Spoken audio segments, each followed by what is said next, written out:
Fala pessoal, sejam todos bem-vindos a mais um vídeo aqui do canal do Lições. E hoje eu queria conversar com vocês acerca da lei de Hering, né? Que é uma das coisas, acho que talvez aí mais importantes da homeopatia, né? Uma das nossas ferramentas que a gente utiliza para de fato saber se a doença está sendo curada, né? Isso é até a lei de Hering, a gente pode colocar que ela é o suprassumo, né? Que ela é aí o ápice, né, o ideal da homeopatia, porque a lei de Hering, ela não só é aquilo que eu estava explicando para vocês naquele vídeo, né, o que é melhora e o que é cura para a homeopatia. Esse vídeo eu recomendo muito que vocês assistam, tá? Mas na homeopatia, a gente não só quer fazer o sintoma desaparecer, tá? Isso é muito importante deixar claro, né? Às vezes a gente estuda o Dr. Hahnemann lá no órgão, e aí lá às vezes ele coloca, né, porque o sintoma, né, se não há mais sintomas, então não há mais doença e tudo mais. E sim, ele está correto, né? Só que é um pouco mais profundo do que isso, né? Na homeopatia a gente não quer só que o sintoma desapareça, a gente quer que ele desapareça da maneira correta, né? Então é um refino muito maior, né? A gente faz um refino aqui. A nossa terapêutica, né, ela é muito mais refinada, ela é muito mais sutil, ela é muito mais elegante, vamos colocar assim nesse ponto, porque aí é extremamente diferente da alopatia, que na verdade só tenta fazer o sintoma desaparecer, nem mesmo, né, desaparecer sem uso de medicamentos, mas tenta fazer com que ele desapareça com uso crônico de medicamentos, né? Na homeopatia não, a gente não só quer que ele desapareça, sem o uso de crônico de medicamento, sem você ter que ficar usando remédios para o resto da vida, mas a gente também quer que ele desapareça da maneira correta, ou seja, deixando a sua saúde mais saudável, né? Transformando você, né? Transformando a sua saúde, né? Levando a sua saúde para um caminho melhor, tá? Não adianta nada, né? Esse foi um dos exemplos já que eu dei lá nesse outro vídeo que eu citei para vocês. Não adianta nada você melhorar da sua queixa principal, dos seus sintomas principais, e não conseguir dormir direito, e começar a ter pesadelos, ou então, daqui a um ano, você ter uma doença muito mais grave do que aquela que foi tratada pela homeopatia. Isso significa que a lei de Hering não foi seguida, isso significa que não foi buscado uma melhora geral da sua saúde, mas somente um combate aos sintomas, tá? Né? Para uma busca de fazer esses sintomas simplesmente desaparecerem. Então, a lei de Hering, ela é aí o ápice, né? Ela é o ideal que a gente sempre busca. Por quê? Porque isso sim é o que faz da homeopatia uma terapêutica ainda muito além do que aquilo que ela já entrega. A gente transformar de fato a saúde das pessoas, a gente prevenir com que as pessoas avancem para um caminho muito pior, muito mais destrutivo ali da sua saúde, né? Com doenças muito mais destrutivas, muito mais sérias, tá? É isso que é aí o objetivo. É claro que essa questão de tentar observar, né, se realmente a saúde do doente está indo para um caminho pior ou está indo para um caminho melhor durante o tratamento, é claro que isso já começa com o Dr. Hahnemann, tá? Ainda mais com a questão dos miasmas, né? A teoria miasmática. O Hahnemann, ele inaugura já essa busca, né, da homeopatia, essa procura em realmente buscar um caminho de saúde melhor. Então, ele tratava as pessoas e via que o tratamento homeopático funcionava muito bem para as doenças agudas, para epidemias, pandemias e tudo mais, para as infecções, e para as doenças crônicas funcionava, mas parece que a coisa lá na frente desandava. Parece que a saúde da pessoa, no fundo, era totalmente transformada realmente, e acabava que depois a pessoa, ou o problema dela voltava lá na frente, ou então lá na frente ela tinha doenças às vezes mais graves. E o Hahnemann falou, não, isso aqui está errado, isso aqui não pode ser desse jeito. E é então que ele traz, depois de 11 anos estudando tudo isso, buscando né, fazendo essa pergunta, ele traz a teoria miasmática, que aí já é uma resposta, né, já é um caminho de busca disso. Olha, esse caminho aqui, por exemplo, o caminho sifilítico, o caminho luético, que é o miasma mais destrutivo, Se a pessoa começa a entrar nesse caminho, se os sintomas começam a reagir nesse modo, a coisa está piorando, a coisa está pior. Então, ou seja, a saúde dele está piorando. Se ele começa a voltar os miasmas, se ele começa a voltar para uma psora ali latente, né, que ele fala, os sintomas eles vão se tornando mais brandos, eles vão, se são sintomas mais inflamatórios, mais reacionais, de ansiedade, por exemplo, uma série de outras características. A gente vai falar sobre miasmas aqui agora, mas já tem essa busca, ou seja, de ver o modo reacional da pessoa, ou seja, o modo como a pessoa faz os sintomas, se esse modo é mais saudável, se ele é pior, se ele é mais doente, se ele está cada vez mais destrutivo ou não. Então, essa busca de algo melhor, de algo mais ideal, já começa com o Hahnemann, mas toma ali uma formulação muito mais sólida com o Dr. Hering, que é um aluno de Hahnemann, depois veio difundir a homeopatia aqui nas Américas, né, na América do Norte, principalmente, e então traz, né, para a gente, claro, não só a lei de cura, né, dele, né, que leva o nome dele, mas também uma série de medicamentos extremamente importantes, né, como, por exemplo, a laquese.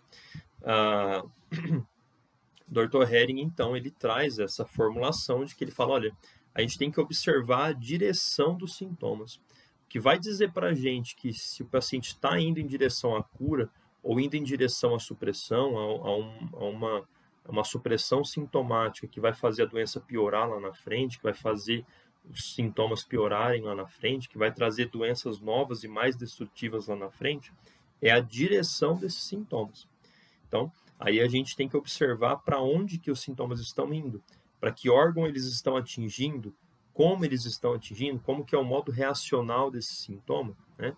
Então, por exemplo, se a gente pensar na pele, né, é muito mais interessante que a gente tenha apenas uma inflamação na pele, algum tipo de alergia também, do que, né, às vezes até é melhor do que a gente tenha um crescimento, às vezes tumoral na pele, tumoral não pensando em câncer, tá, mas pensando em, por exemplo, verrugas, esse tipo de coisa, do que uma úlcera, né? Por quê? Porque a úlcera, o modo reacional está sendo produzido ali, a reação, o modo, né, o sintoma como ele é uma destruição celular.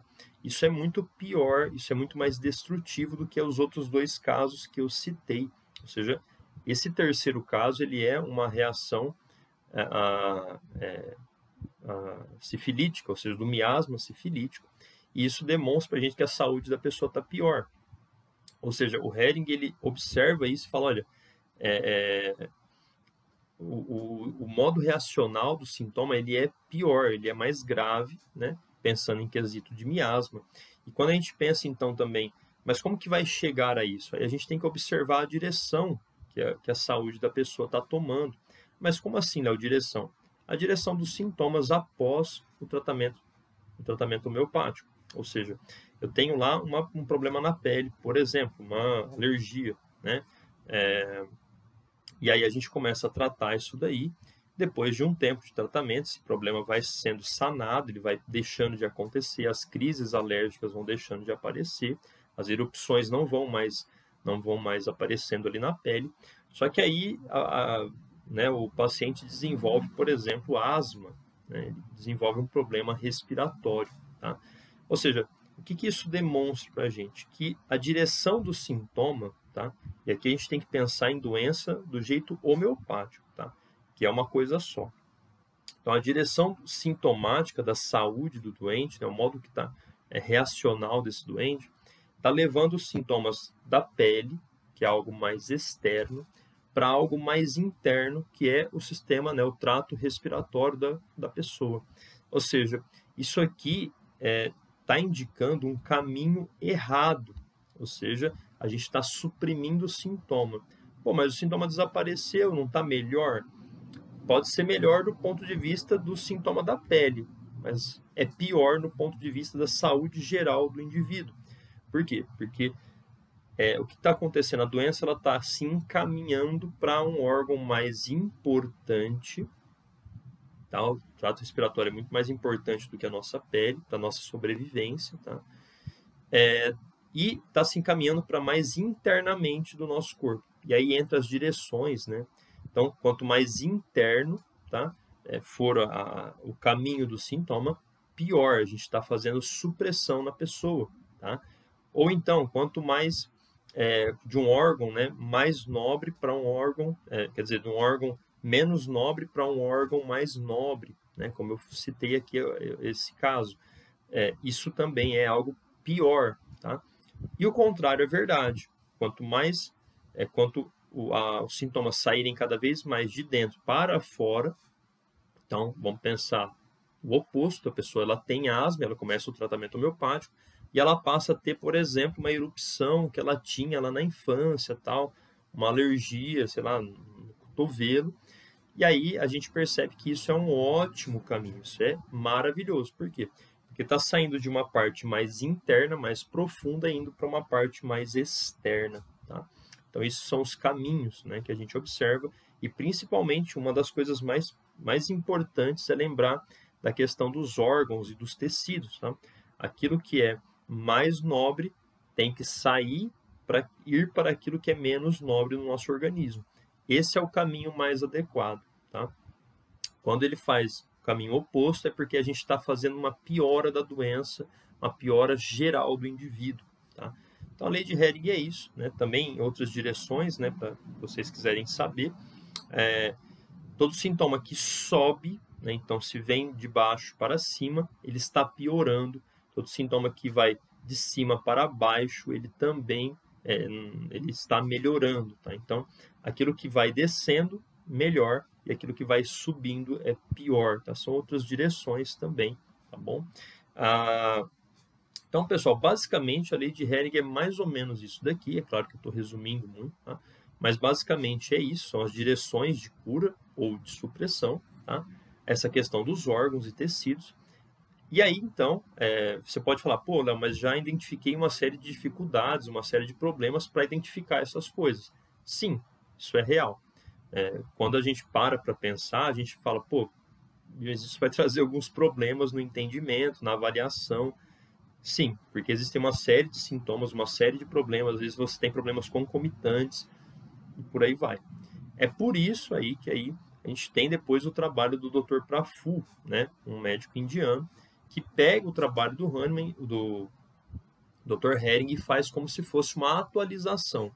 Usa exatamente o mesmo conhecimento, só que meio que aprofunda ele, para que essas confusões na hora de avaliar os sintomas, de avaliar os caminhos, fiquem melhores. Tá? Quando a gente estuda o Dr. Praful lá nos livros dele, a gente entende que realmente é um pouco problemático em certos casos, tá? Não em todos, mas em certos casos, vai se tornar um pouco problemático, difícil avaliar essa questão das direções, somente olhando para isso, para as direções. É por isso aí depois que o Praful traz, então, essa atualização, que são os caminhos olhando aí a origem dos órgãos, né? Olhando para essa parte eu esqueci o termo agora, tá? Mas olhando para essa parte aí genética, tá? Que vai mostrar para a gente a origem de cada órgão, em que tecido que ele foi originado e tudo mais, que é uma coisa muito mais profunda e que também só é possível por conta da ciência moderna, dos conhecimentos mais recentes, tá bom? Então, pessoal, por essa aula, por esse vídeo é isso, tá? Espero que vocês tenham gostado, entendido alguma coisa. Qualquer dúvida, deixe aí nos comentários, compartilhe o vídeo aí com seus colegas e deixe aí sua avaliação. Até mais, uma boa semana e até o próximo vídeo. Tchau, tchau.